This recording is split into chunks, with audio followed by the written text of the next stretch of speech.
Anda semua pernah dengar tak vitamin matahari, sun vitamin?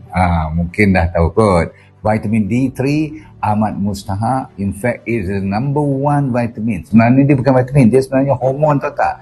Sebab dalam body kita, kalau you tengok kajian mana pun, dia kata minimum 500 action.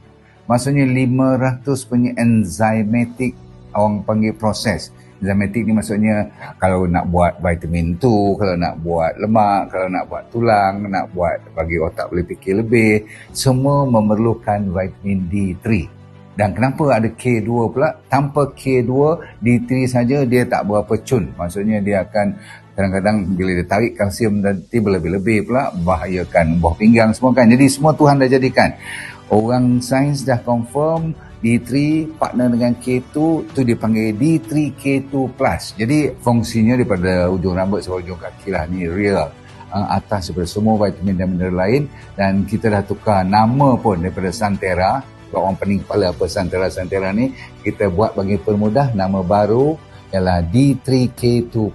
DND ya, jangan kena scam pula. Tapi barangan ataupun bahannya exactly the same. Quality tetap sama, producer semua sama. Okey? Supaya memudahkan you tak fikir banyak-banyak. Boleh?